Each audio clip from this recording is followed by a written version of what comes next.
Primeiro eu queria avisar que os vídeos vão ser sempre no sábado, mas esse não, porque eu vou viajar.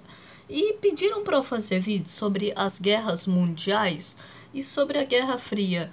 Mas para falar da Guerra Fria, a gente precisa falar da Segunda Guerra Mundial. Para falar da segunda, precisamos falar da primeira. Então, a gente vai falar da primeira.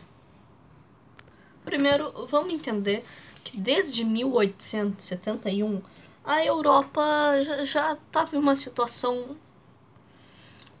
meio problemática, com a unificação da Alemanha, que virou o Império Alemão, uma potência que podia vencer os ingleses.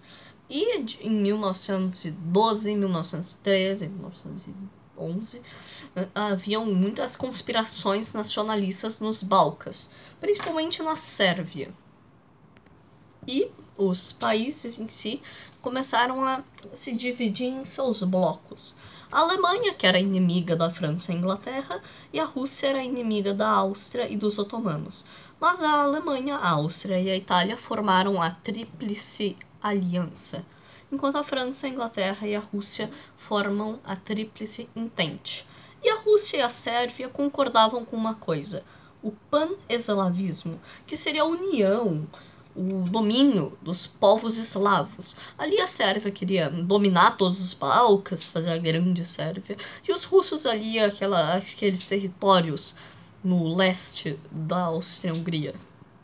Mas a situação fica difícil em 1914, quando o Gravilo Princip, um sérvio, mata o arquiduque Ferdinando, que era o herdeiro do trono da Áustria-Hungria. E como ele era um ultranacionalista sérvio, os austríacos atacam a Sérvia. Então antes vamos entender os líderes. No Reino Unido, a gente tinha o primeiro-ministro Asquith. Na França, havia o presidente Poincaré. E na Rússia era um imperador, Nicolau II. Na Alemanha a gente tinha Wilhelm II, ou Guilherme II, e na Áustria o Franz Joseph, ou Francisco José. Bem, e com os austríacos atacando a Sérvia, os russos atacam a Áustria, junto com os franceses, e os alemães declaram guerra à Rússia e à França. Então agora começou já uma guerra envolvendo as grandes potências ali da Europa. Mas a Itália, aliada da Alemanha, se mantém neutra. E a França tinha uma fronteira muito bem, com uma defesa muito boa, que era a linha Maginot.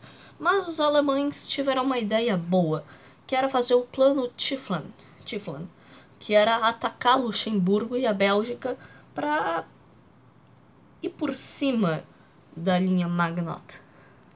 Atacando a Bélgica, o Reino Unido entra na guerra para ajudar a França e a Rússia e a Sérvia. Então, as potências europeias todas já estão em guerra. Em 1915, a Bélgica e Luxemburgo já estavam completamente dominados e a Sérvia já estava caindo. Mas então algo importante acontece. Os otomanos, junto com a Bulgária, entram na guerra para ajudar a Alemanha e os austríacos. Mas os italianos, que eram aliados da Alemanha e da Áustria e se mantiveram neutros. Agora eles entraram na guerra, mas para ajudar a França e a Rússia. Bem, a guerra segue.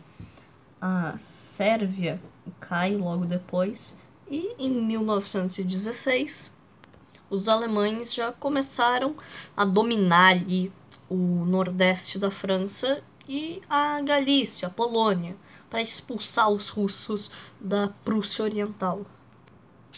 E a Romênia entra em guerra com as potências centrais, que eram a Alemanha, a Áustria, a Bulgária e os otomanos. Em 1917, a guerra, que já era mundial, se torna muito mundial, porque os Estados Unidos entram na guerra. E o Brasil também, sendo o único país da América do Sul a participar da Primeira Guerra Mundial. No mesmo ano, 1917, algo igualmente importante acontece, mas daí dentro da Rússia. A população não estava gostando do governo do Tsar Nicolau II. Havia guerra,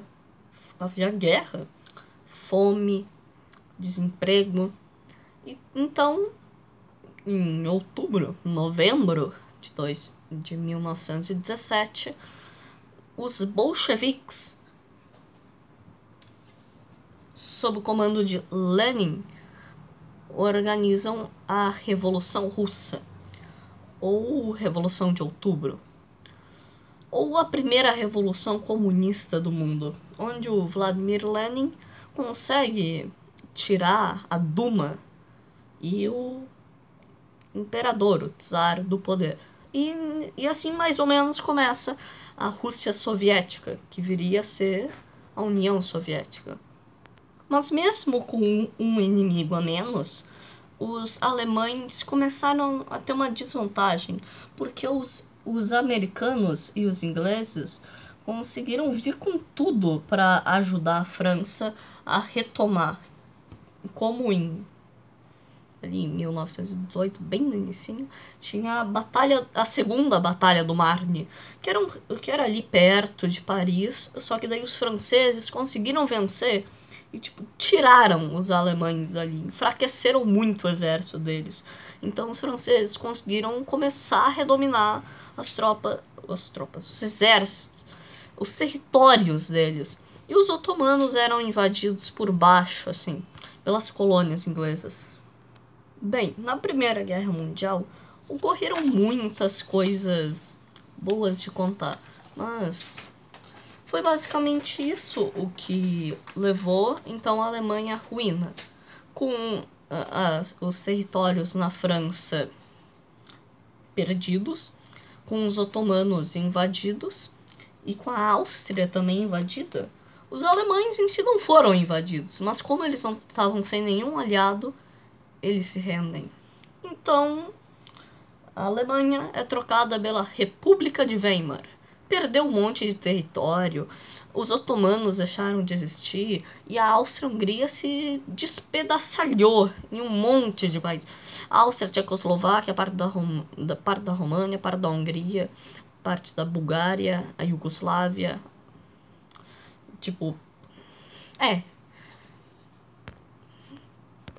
Mas a população e os italianos também não estavam curtindo assim a paz, porque embora eles tenham vencido, eles não ganharam os territórios prometidos. Então, vendo a inutilidade da democracia ocidental e com medo do comunismo, os alemães e os italianos começam a pensar de maneira ultranacionalista. E nós temos dois políticos importantes. Mussolini, na Itália, e na Alemanha viria a aparecer Adolf Hitler.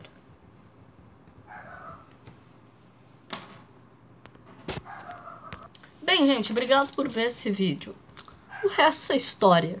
Deixem seu like e escolham o tema do próximo vídeo para próximo sábado. Obrigado.